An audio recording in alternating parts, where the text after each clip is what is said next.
ఆస్తుల వివాదాన్ని జగన్, విజయమ్మ, షర్మిల తెగేదాకా లాగుతున్నారా? ముఖ్యంగా జగన్ ఈ అంశంలో సమస్య పరిష్కారం చేసుకోవడం మీద దృష్టి పెట్టకుండా తగ్గేదే లేదు అంటూ ముందుకెళ్తున్నారా? ఒక చెల్లిగా షర్మిల జగన్ మీద చేసే విమర్శలకు ప్రస్తుతం విలువ లేకపోవచ్చు, కానీ ఒక తల్లిగా విజయమ్మ చెప్పే మాటలకు విలువ ఉండదంటారా? వైసీపీ శ్రేణులు షర్మిల మీద రివర్స్ అటాక్ చేయవచ్చు, కానీ విజయమ్మ విషయంలో ఆ పరిస్థితి ఉంటుందా? ఎన్నికల నాటికి ఈ వివాదం మరింత జటిలమైతే జగన్కు ఎలాంటి ఇబ్బందులు ఎదురు కాబోతున్నాయి? ఒక బలమైన రాజకీయ పక్షానికి అధినేతగా జగన్ చేయాల్సిన పనేంటి? నమస్తే, నేను సంధ్య. వెల్కమ్ టు తెలుగు రాజ్యం స్పెషల్ స్టోరీ. జగన్, షర్మిల మధ్య ఆస్తుల వివాదం కొత్త టర్న్ తీసుకుంది. సరస్వతి పవర్ ఆస్తుల వివాదంలో విజయమ్మ నేరుగా ఎంటర్ అయ్యారు. నేషనల్ కంపెనీ లా అపీల్ ట్రైబ్యునల్లో ఆమె కౌంటర్లు దాఖలు చేశారు. గతేడాది జూలైలో Hyderabad national company law tribunal Jagan భారతీయులకు అనుకూలంగా ఒక తీర్పునిచ్చిన విషయం తెలిసిందే.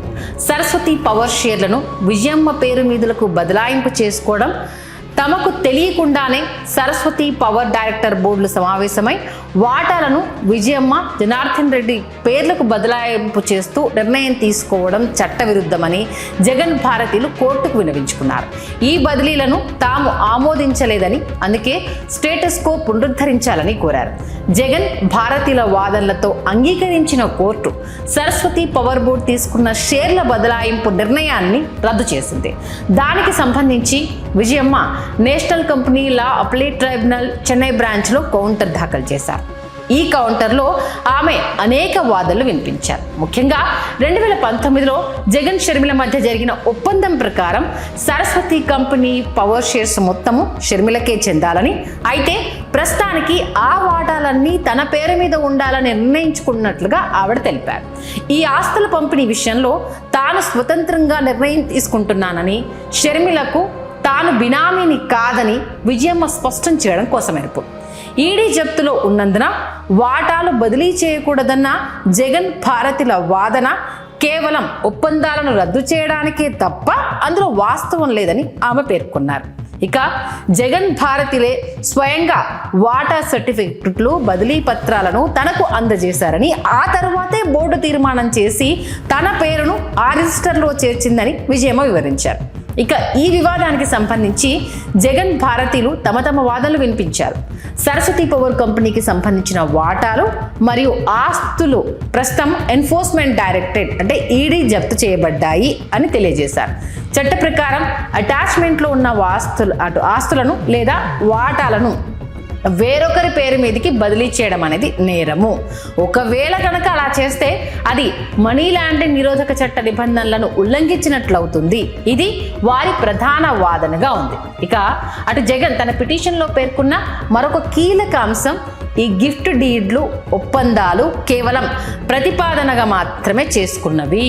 అయితే గత కొంతకాలంగా షర్మిల తన మీద రాజకీయంగా విమర్శలు చేయడం, వ్యక్తిగత దూషణలకు దిగడం వల్ల ఆ ప్రేమ, ఆప్యాయత అనే ప్రాథమిక సూత్రం దెబ్బతినిందని ఆయన వాదించారు. అందుకే ఆ గిఫ్ట్ డీడ్ను రద్దు చేసే హక్కు తనకు ఉందని జగన్ పేర్కొనడం జరిగింది.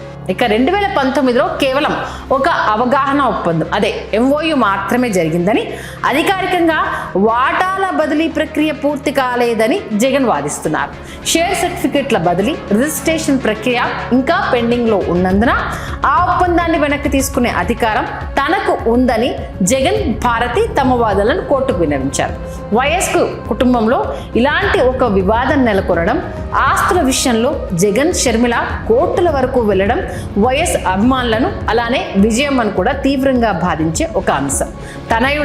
తనయురాలా అంటే ఏ తల్లైనా ఏం చెప్పగలదు? ఎవరి పక్షాన నిలబడగలదు? ఎవరి పక్షంలో నిర్ణయం తీసుకోగలదు?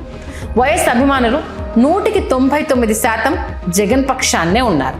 షర్మిల తాను వైఎస్ కుమార్తెనని, తనను ఆశీర్వదించాలని ఎన్నికల ముందు ఎంత హడావుడి చేసినా స్వయానా ఆమె పోటీ చేసిన కడప ఎంపీ స్థానంలో డిపాజిట్ను కూడా కోల్పోయింది. వివేకానంద రెడ్డి హత్య విషయంలో ఎవరిపైన అయితే ఆమె విమర్శలు చేస్తుందో అదే వ్యక్తి అంటే వైఎస్ అవినాష్ రెడ్డి చేతిలో ఘోర ఓటమి పాలైంది. కడప ప్రజలు ఆమెనైతే నిక్కచ్చిగా తిరస్కరించేశారు. ఆమె మాటలను ఏ కోసాన విశ్వసించలేదు. విజయమ్మ షర్మిల కోసం ఒక వీడియో చేసి ఓట్లను అభ్యర్థించిన కడప ప్రజలు మాత్రం జగన్ పక్షాన్ని నిలిచారు. ఇదంతా పక్కన పెడితే జగన్కు షర్మిల రూపంలో రాష్ట్ర వ్యాప్తంగా అయితే కొంత డ్యామేజ్ జరిగింది. కొంత కాదు, చాలానే. నేరుగా షర్మిల జగన్ వైసీపీ ఓట్లను చీల్చకపోయినా ఆమె ఆ సందర్భంలో జగన్పై చేసిన విమర్శలు అప్పటి ప్రతిపక్ష టీడీపీకి బలాన్నిచ్చాయి. జగన్కు సరిగ్గా ఎన్నికల ముందు షర్మిల మాటలు ఒక తలనొప్పి వ్యవహారంలా మారాయి. టీడీపీ అనుకూల పత్రికలు వైఎస్ కుటుంబంలో నెలకొన్న వివాదాన్ని ఉపయోగించుకుంటూ జగన్ క్యారెక్టర్ను డ్యామేజ్ చేసే ప్రయత్నం చేశాయి. తల్లిని చెల్లిని గెంటేసిన సైకో బాబాయ్ హత్యలో అవినాష్ జగన్ల పాత్ర ఉందంటూ దుమ్మెత్తిపోశాయి. ఇక జగన్ ఓటమి అనంతరం ఈ వివాదం మరొక టర్న్ తీసుకొని ఒకరిపై మరొకరు కోర్టుల్లో పిటిషన్లు వేసుకునే వరకు వెళ్ళింది. ఇంటి వ్యవహారం కోర్టుల వరకు వెళితే ఆ నష్టం ఎవరికి? జగన్ ఒక మాజీ ముఖ్యమంత్రి, 40% ఓట్లను సాధించిన ఒక రాజకీయ పక్షానికి అధినేత. రేపటి రోజున మళ్ళీ కాలం కలిసి వస్తే ముఖ్యమంత్రి.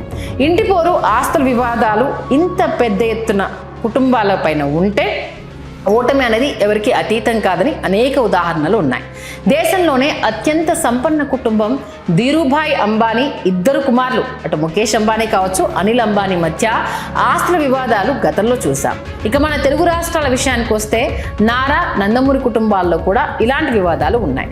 చంద్రబాబు సొంత సోదరుడు రామ్మూర్తి నాయుడు కూడా 2003లో సోనియా గాంధీ సమక్షంలో కాంగ్రెస్ పార్టీలో చేరారు. తన సోదరుడు చంద్రబాబుకు వ్యతిరేకంగా 2004 ఎన్నికల్లో పనిచేశారు. నందమూరి కుటుంబంలో పురంధరేశ్వరి, దగ్గుబాటి వెంకటేశ్వరరావు గతంలో చంద్రబాబుపై ఏకంగా పుస్తకాలే రాశారు. ఇక ప్రస్తుతం కేటీఆర్ కవితల మధ్య కూడా కొన్ని వివాదాలు నడుస్తున్నాయి. ఇది అన్ని కుటుంబాల్లో సర్వసాధారణమైన అంశం. ఏ కుటుంబాల్లో లేవు ఇలాంటి గొడవలు అని జగన్ గతంలో మాట్లాడడం ఇప్పుడు ఇక్కడ గుర్తు చేసుకుంటున్నారు. కానీ ఈ ఆస్తుల వివాదాలు తన స్థానాన్ని అంటే ఏ స్థాయికి ఎక్కడికి తీసుకెళ్తాయో, ఏ స్థాయిని తగ్గిస్తాయో అనేది గుర్తించలేకపోతున్నారు. తన తల్లి విజయమ్మ జగన్ను కలిసిన ప్రతి సందర్భంలో ఆప్యాయంగా పలకరిస్తున్నా, ముద్దాడుతున్నా కూడా వారు లోలోన ఇబ్బంది పడుతున్న తీరు స్పష్టంగా కనిపిస్తుంది. ఇక విజయమ్మ కౌంటర్ దాఖలు చేస్తున్న ప్రతిసారి టీడీపీ అనుకూల మీడియా జగన్పై డిబేట్లు పెట్టి జగన్కు ఓ కఠినాత్ముడు అనే బిరుదిచ్చి ఏ రేంజ్లో చిత్రీకరించే ప్రయత్నం చేస్తున్నారో చూస్తున్నాం. జగన్ ఆస్తుల వివాదంలో విజయమ్మ కలుగజేసుకోకపోతే జగన్ ఈ వివాదాన్ని సులభంగా డీల్ చేసే పరిస్థితి ఉండేది. షర్మిల దుందుడుకు స్వభావం, నిలకడలేనితనం, టీడీపీకి సన్నిహితంగా వ్యవహరిస్తున్న తీరు పట్ల వైఎస్ అభిమానుల్లో ఆవేదన ఉంది. ఆమె వారి విశ్వాసాన్ని పూర్తిగా కోల్పోయింది. ఇందులో ఎలాంటి సందేహం లేదు. కానీ విజయమ్మ రాజశేఖర్ రెడ్డి సతీమణి. జగన్కు తల్లిగా చెప్పే మాటలకు ఒక విశ్వసనీయత ఉంటుంది. జగన్ వైపు లేదా షర్మిల వైపు ఉన్న విజయమ్మ ఒక తల్లిగా కూతురి పక్షం తీసుకుంది. ఇది సుస్పష్టం. షర్మిల పక్షం తీసుకోవడానికి విజయమ్మ కొడుకు భవిష్యత్తును గురించి కానీ, వైసీపీ భవిష్యత్తును గురించి కానీ ఏ కోసాన ఇక్కడ ఆలోచన చేయలేదు. దీని వెనుక షర్మిల ఎమోషనల్గా విజయమ్మను బ్లాక్మెయిల్ చేయడమే ప్రధాన కారణమని వైసీపీ శ్రేణులు చెబుతున్నాయి. షర్మిలకు ఈ వివాదం ముదిరితే అంత వచ్చేది తప్ప పోయేది ఏమీ ఉండదు. అంటే వచ్చేదే ఉంది తప్ప పోయేదేమీ ఉండదు. కానీ జగన్ పరిస్థితి అది కాదు.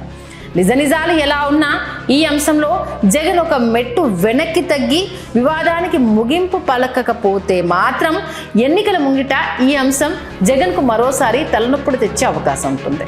షర్మిలను టీడీపీ ఒక పావుగా, షర్మిల విజయమ్మలను ఒక అస్త్రంగా ఉపయోగించుకునేందుకు ఏ అవకాశాన్ని వదలకపోవచ్చు.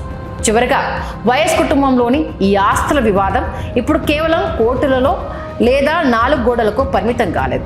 నేరుగా ఇది ప్రజల ముందుకు, ముఖ్యంగా వైఎస్ఆర్ అభిమానుల భావోద్వేగాల వద్దకు చేరింది.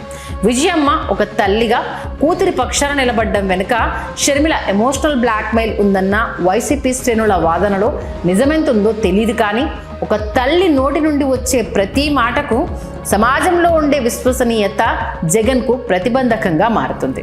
న్యాయపరంగా జగన్ వాదనలో బలం ఉండొచ్చు, కానీ రాజకీయంగా మరియు సామాజికంగా చూస్తే తల్లిని చెల్లిని ఎదిరించడం ఆయన ఇమేజ్కు మైనస్ అయ్యే ప్రమాదం ఉంది.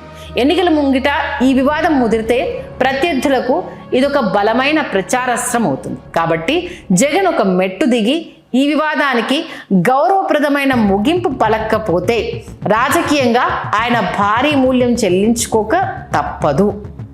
వారసత్వం అంటే కేవలం ఆస్తులు మాత్రమే కాదు, వైఎస్ఆర్ సంపాదించిన అభిమానం కూడా. అది నిరూపించాల్సిన బాధ్యత ఇప్పుడు జగన్ పైనే ఉంది. హలో, తెలుగు రాజ్యం ఛానల్ చూస్తున్నారా? సామాజిక, రాజకీయ, జీవన చిత్రణే తెలుగు రాజ్యం. అతిశయోక్తులు, అసత్యాలు ఉండవు. రాజకీయ కోణం కాదు, ప్రజా కోణమే కొలబద్ద. తెలుగు రాజ్యం వీక్షణ మీ ఉత్తమ అభిరుచికి నిదర్శనం.